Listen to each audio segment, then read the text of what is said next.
All right. What's going on, party people? This your man Griff. It's what 3:05 on my way to the chiropractor.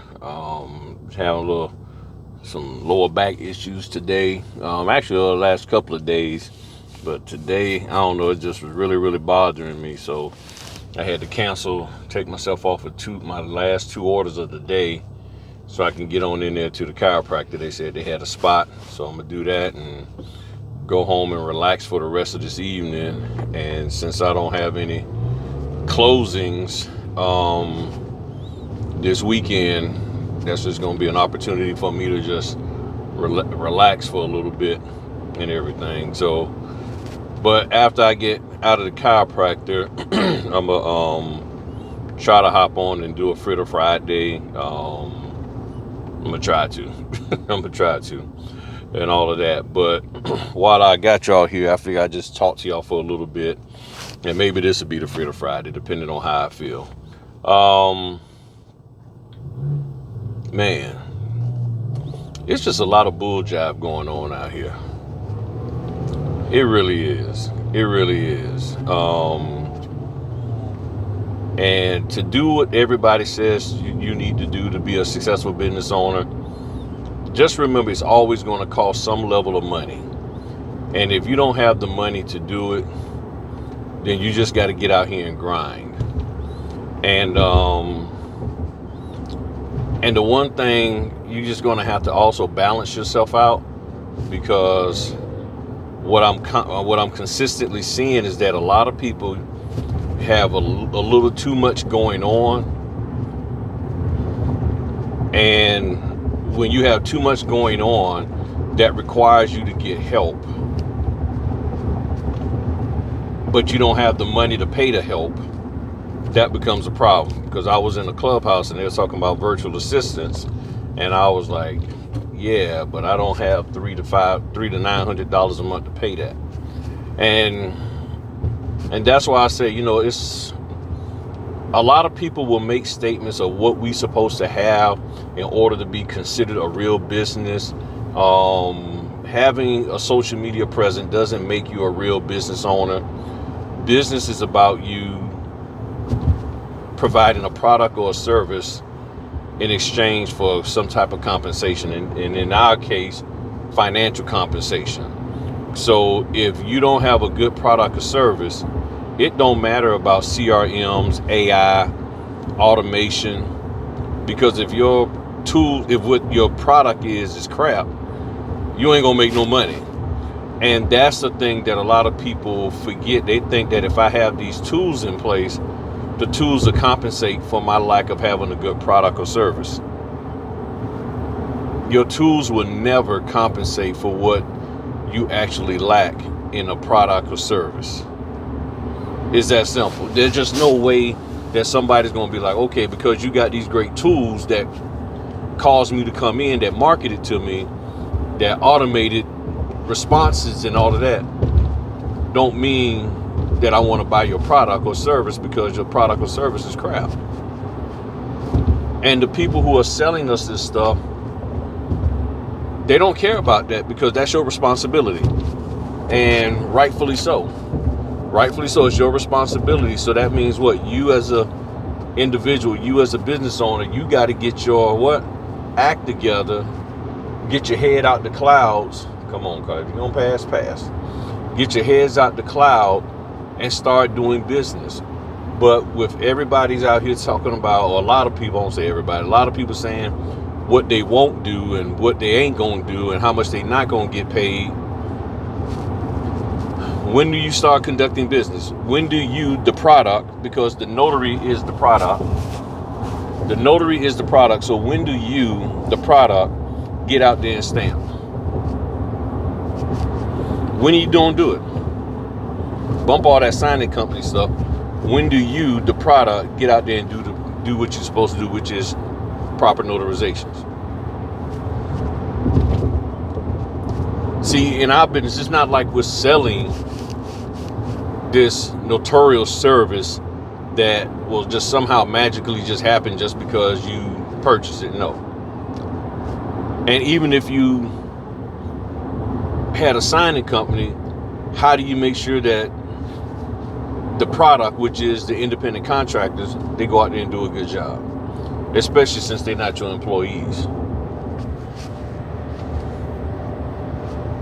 So if you don't have a good product or service, it don't matter about the automation, what you got on LinkedIn or any other profile or company out there, website.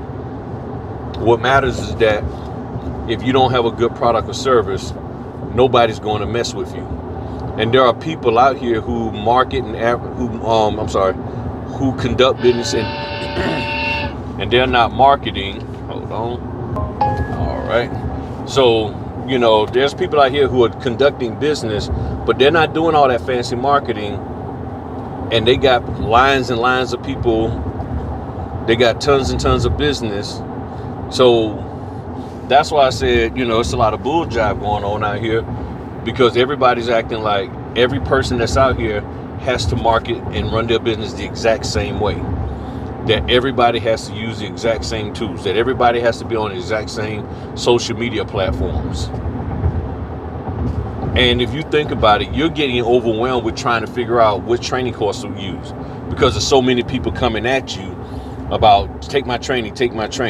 So if you're getting overwhelmed from people by you sitting up here just watching people talk about take my training, come to my conference, come to my sit down, come to my get together, and you're trying to figure out, well, who I should get with, which one I should be avoiding, and it gets confusing because it sort of basically gets, or it is oversaturated. It's obsessively cluttered with a whole bunch of people saying a whole bunch of things, and you trying to figure out what's right and what's wrong. That's the thing. You're trying to figure out what's right and what's wrong, and it's like, okay, you know what? This is too much. So if everybody is marketing the exact same way, saying the exact same thing, how do you stand out? And I never hear people talk about how to stand out. I hear them talk about getting on platforms and all of that, but I don't hear people talking about how you stand out amongst all the other people who are in your industry.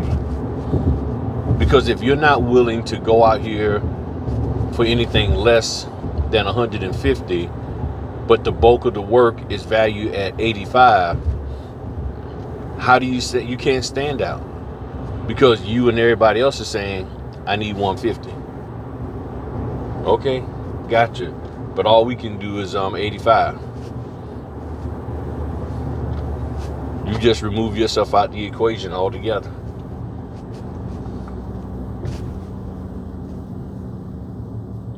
Business owners understand that there's times where you have to drop the price, or you have to sell something at a little bit cheaper price because the market can't handle. Oh, that's tonight. I can't do that. Oh, that's at 4 o'clock. I'm going to the chiropractor. You see what I'm saying? So I think y'all heard me talk about this stuff before. So the bottom line is just get out here and work. Stop looking for the magic pill. Stop looking for the magic whatever. And just work. Understand what's going on in your area. Understand the vibe of the people there. There's some people that don't want all that automation. You can have it. Not saying that you can't have it. But sometimes your customer base is like, I just need you to show up. I need you to pick up the phone when I call. Can you do that? Well, my answering service, no. I want to call you directly. Can you do that? And I have people that's like, they don't want automation. There's some clients that I have, they call me directly. They want to be able to call me directly and say, hey, I need this done. They don't want to go through 5 layers or whatever, 2 and 3 virtual assistants just to get to me. I'm like, all right, cool. You got my direct contact. Hit me up. And sometimes the general public wants to just be in contact with you. But each area is different. And you just have to figure out what works best for you in your area. Hear and listen to what people are presenting to you as their idea of the way business should be. But then you have to actually take time out and say, okay, this does or does not work. That's it. You just got to take a look at it from a logical perspective. And if you've been doing your proper research all along, you'll be able to determine whether it does or does not work. And that's all I've done. I'm not telling you anything that I personally have not done. I sit there and I listen to what people say. I look at where I want to take my business. I look at whether or not where I'm going, whether that place has my target audience, and I make a decision as to, okay, should I do this? Well, if I do it, can I handle the increase? Am I prepared to handle the increase of business? All of these are factors that any business 101 course will tell you. You have to be able to handle the increase of business that comes your way. You can market all day long, have the best marketing, touch the right pain points, but if you can't effectively handle the increase, you're putting yourself in a losing position. That's really what it boils down to. And most people are like, you won't even go out and do the work. And since you won't do the work, I'm trying to figure out how can you handle a 30% increase in business if you can't even do the work at the current level. You can't be on time. None of that at the current level of the way business is. Doesn't make sense. So I just thought I'd share that with y'all before I hit this chiropractor up and get my back worked on. And then maybe I'll hop back on and answer some questions. We can talk about this a little bit more. All right. Talk to y'all later. Peace.